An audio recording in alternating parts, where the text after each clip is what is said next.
já é mais voltado para a inovação. Quando a gente fala de inovação, a gente precisa ter metodologias para aplicar ela para a gente não quebrar a cara, sendo bem sincero. E aí, por isso que a gente passa esse conteúdo para vocês, que é como a gente poder testar as inovações.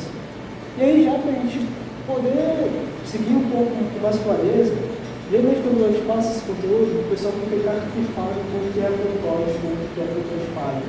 E para a gente aqui, vamos pensar que prototipagem é uma forma de testar, não teste, tá? Então, o que é o protótipo?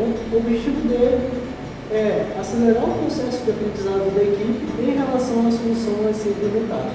Então, eu tive uma nova ideia, para poder ter rapidez dela e até acessibilidade para essa ideia funcionar, eu preciso colocar ela em um formato de protótipo para testar isso e desenvolver mais aprendizagem em cima disso. Tem um conceito bem técnico do que seria, ela vai estar relacionada à viabilidade técnica do produto ou produto comercializado, que são melhorados por meio da coleta do feedback dos clientes.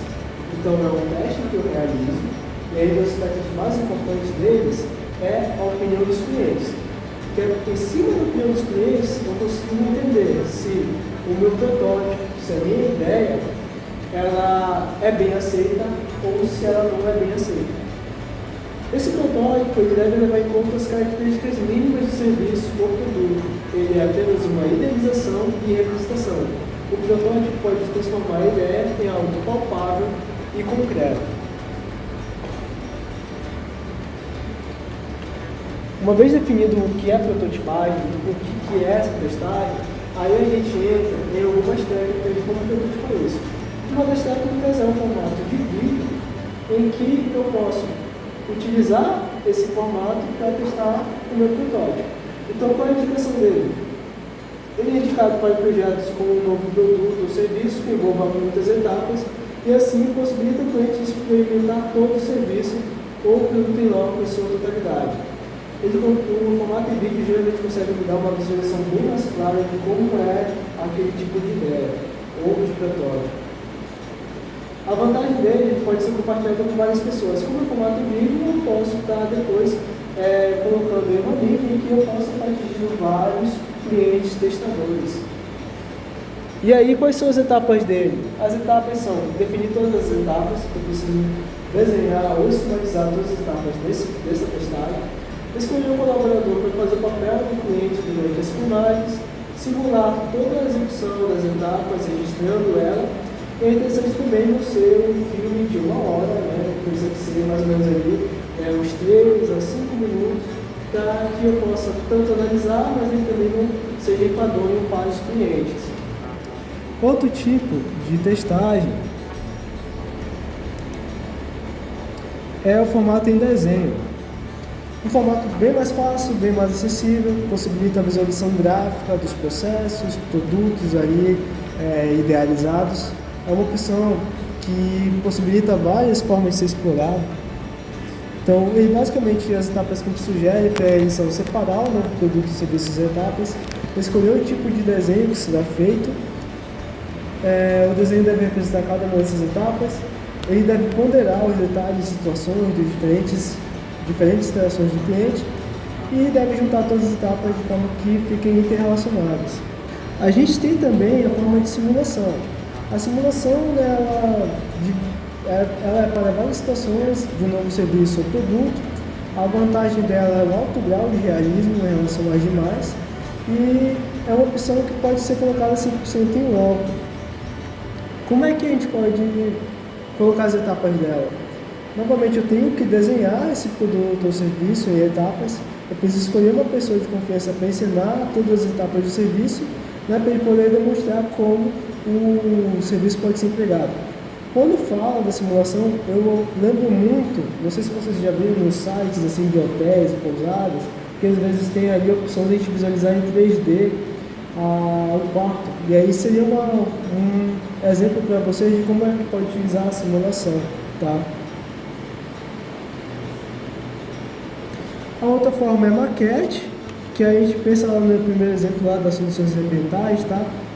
ela é muito usada para os aspectos de layout, exatamente porque eu consigo visualizar como fica cada espaço da minha loja ou, de repente, de uma nova franquia.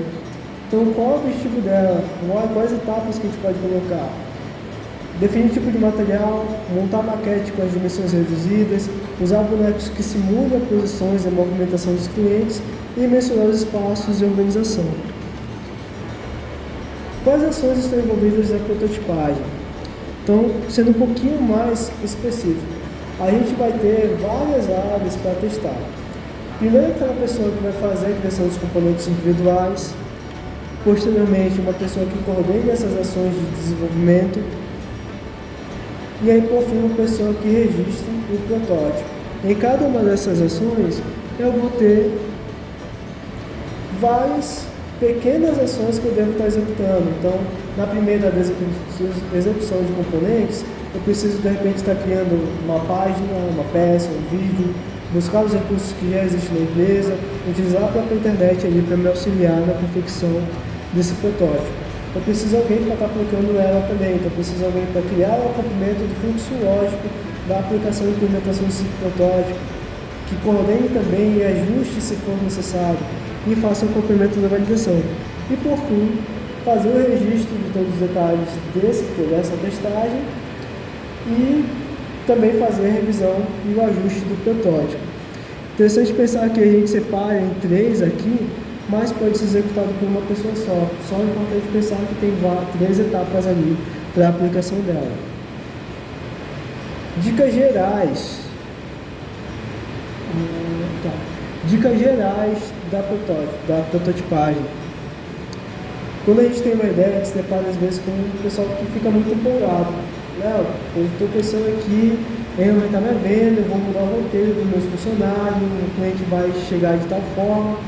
Às vezes, principalmente quando é essa questão de abordagem e mudança de roteiro de atendimento, né, depende muito do teu público-alvo. Então, a tua ideia pode não funcionar adequadamente. E aí que tá, a gente não ficar totalmente encantado pela ideia, porque a gente pode ter que mudar ela. Então, não se apaixonar pela ideia é uma das dicas. Sempre pensar nesse protótipo pelos olhos do cliente. Se eu quero estar atingindo mais clientes, eu preciso sempre estar visualizando como é que ele entra na minha loja. A gente cansa de chegar em alguns empreendimentos em que tem uma bancada bem na frente e os produtos ficam lá atrás. A primeira impressão que dá é que a gente não pode entrar. Então imagina, né, a primeira percepção ali que o cliente tem nessas empresas. Então essa percepção de olhar como o cliente entra na minha loja, como ele observa meus atendimentos, meus produtos, é muito importante, principalmente para testar a solução. Já que você está prototipando, se aprofunde nessa prototipagem, se aprofunde na forma de testar. Consiga utilizar das formas mais variadas possíveis essa realidade ou esse ambiente de testagem que você está implementando. E já que você está prototipando, também pode fazer várias vezes para pegar mais informações possíveis. E aí a gente entra em 2 aspectos, que é testagem e validação. Na testagem, eu preciso aplicar a solução e verificar os resultados para ver se realmente resolverá o problema. E na validação é conhecer a opinião dos clientes, se aquele protótipo trouxe ou não a solução adequada. E aí, normalmente eu vou ter alguns papéis a serem desempenhados. Isso tudo aqui, essa parte tudo são sugestões de como aplicar a prototipagem lá na empresa de vocês. Então eu posso colocar o entrevistador para conduzir o cliente naquele ambiente de testagem.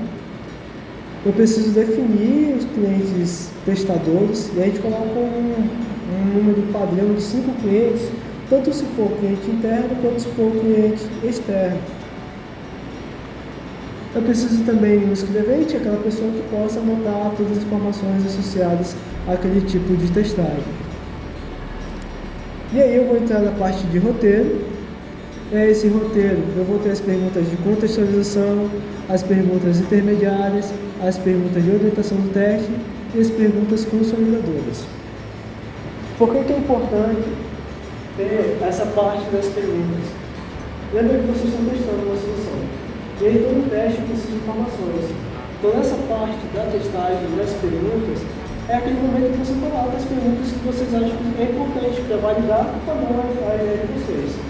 Então, na contextualização, eu preciso saber quem é esse cliente, para saber se ele é um público-alvo. De repente, pode voltar testando a ideia, e esse cliente pode não ser um público-alvo, consequentemente, a informação dele pode não ser adequada para mim. Então, eu preciso saber, primeiramente, se ele é meu cliente e se ele já tem o meu estabelecimento, por exemplo. Perguntas intermediárias, se ele já conhece alguma coisa daquilo que ele está testando. Se for totalmente novo para ele, eu posso estar tendo informações ali que também não são totalmente reais, né, para a minha testagem. Preciso também ter perguntas de orientação do teste. Então, se eu quero colocar, de repente, uma página ali, fiz lá uma página no Instagram, ou fiz um novo aplicativo para a minha loja, eu preciso conduzir o cliente para saber se ele está testando o que eu estou visualizando. Então, coloco o cliente para verificar se está sendo claras as informações na minha página no Instagram, no Facebook ou no aplicativo. Se ele consegue, por exemplo, baixar uma opção de conta ou a opção de conseguir falar com o atendente. Essas são as partes que eu acho mais importantes, né? Perguntas de orientação do teste e as perguntas consolidadoras. Se ele gostou do produto ou do serviço, se ele indicaria isso para outra pessoa, né? Então, as perguntas que eu vou conseguir saber se a ideia que eu tive, se o meu protótipo que eu estou desempenhando, se ele está tendo pontos positivos ou pontos negativos. E aí a gente tem os passos. Passo 1, eu tenho que fazer a entrevista com esse cliente. Nesse cenário eu preciso estar trazendo ele para o ambiente mais próximo possível da testagem, de como seria no formato real. Eu preciso conduzir eles pelas perguntas de contextualização e perguntas intermediárias. E por fim eu preciso fazer as anotações de quais informações eu tive dessa testagem. Então, pessoal, são várias informações sobre como testar, mas eu queria que vocês assimilassem é que a gente consegue adotar ideias novas de uma forma que seja segura para a gente. Então, a gente sempre repete para vocês algumas premissas. É importante que eu consiga fazer esse teste de forma rápida. Então, o daí não pode demorar um ano, por exemplo, para poder fazer essa testagem. O ideal é conseguir fazer alguns dias dessa testagem. Então, que ela seja rápida, que ela tenha pouco custo, né? Já que eu não estou querendo ter risco de inovação, ou risco de implementar uma nova inovação, é interessante que eu não gaste muito dinheiro nela, né? Até para eu conseguir saber se eu preciso investir ou não. Então, testar de forma rápida, testar que ela não tenha muito custo e que ela consiga me trazer informações claras, tá? Saber se ela tem realmente um impacto ali no meu faturamento, de repente, um impacto ali no meu posto de custos.